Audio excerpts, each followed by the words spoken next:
There's a lot of talk about our freedoms today, and the reality is that our freedoms really are being threatened, and it's something that we need to consider. Paul says in his letter to the Galatians that it is for freedom that Christ has set us free. Stand firm then, and do not let yourselves be burdened again by the yoke of slavery. Consider this for just a second.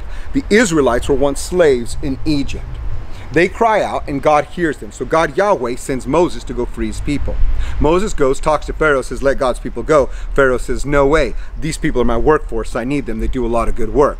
God sends plagues, says, let my people go. Pharaoh finally says, fine, take them and go. Moses leads the people. They start to go, but Pharaoh changes his mind, decides he wants the people back.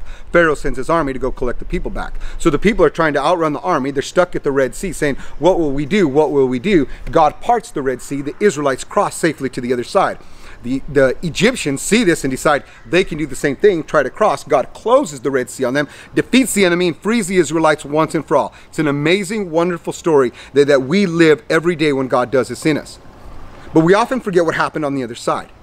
You see, as soon as they got done, God takes them to Sinai. And they get to Mount Sinai where God gives them a task. And he tells them, I want you to start being holy to me because I'm going to have you be holy to the world. Because I'm going to use you as my people to redeem the rest of these nations. And through you, through this work that you do, I'm going to send Christ and we're going to do some amazing things. But the people look around and they're scared. See, they don't want to actually do the things God has called them to. Charles Kingsley once said that there are two freedoms. There's the false one where a man is free to do what he likes. And then there's the true freedom where a man is free to do as he ought. See, the Israelites would have liked to go back. They were afraid and they were selfish. They were afraid of this land that was much bigger than they thought, and they wanted to take care of themselves and their needs. They wanted to protect their families, their homes, their nation. Fear is a very strong motivator. Fear can drive us to do all kinds of ridiculous things in this world, and we all know how powerful fear is in our own lives. And selfishness is that inward looking for what I need and what satisfies me. Selfishness is the foundation of sin. And the two are slave masters that are in opposition to true freedom. And they will always, always try to convince us that our submission to them is the truest form of freedom. They'll try to convince us that if I give in to fear and I do this thing, or if I give in to my own selfishness, that's the truest form of freedom. And sadly, we often use our various freedoms for our convenience and our personal protection. And whenever we do this, listen, we have given in to fear and selfishness. We have allowed them to become our slave masters.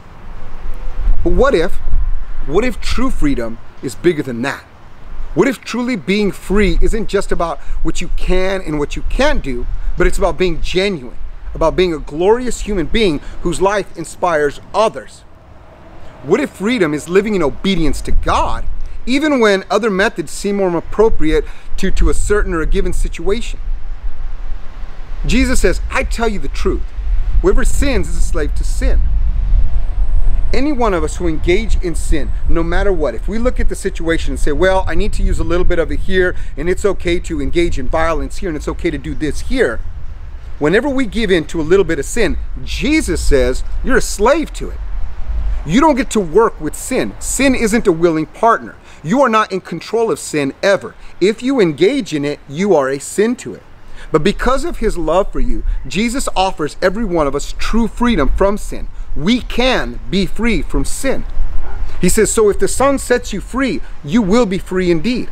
And listen, nothing can take this freedom from you. No entity, no power on earth can take this freedom from you. But be mindful, because we have this bad habit of seeking a relationship once again with our slave masters. Jesus tells us to seek him, not to seek sin. And just as the Hebrews wanted to go back to Egypt, many of us today seek to go back into the comfort of bondage or under this false banner that what we're engaging in is freedom. Yes, as Christians, even as Americans, we're free to do many things. But why would we put our hope and our freedom in a slave master that is only proven to seek to reinstate us into slavery? Being freely human is to refuse the burdens that come with slavery, and instead to seek the ways of God, to seek the freedom that Christ offers us. Being free is about being a genuine human. Being free is about being a glorious human. And it's about loving God and using our lives to free others so that they might do the same.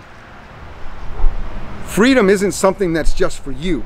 Freedom is something that you're supposed to do for this world. That's something to consider.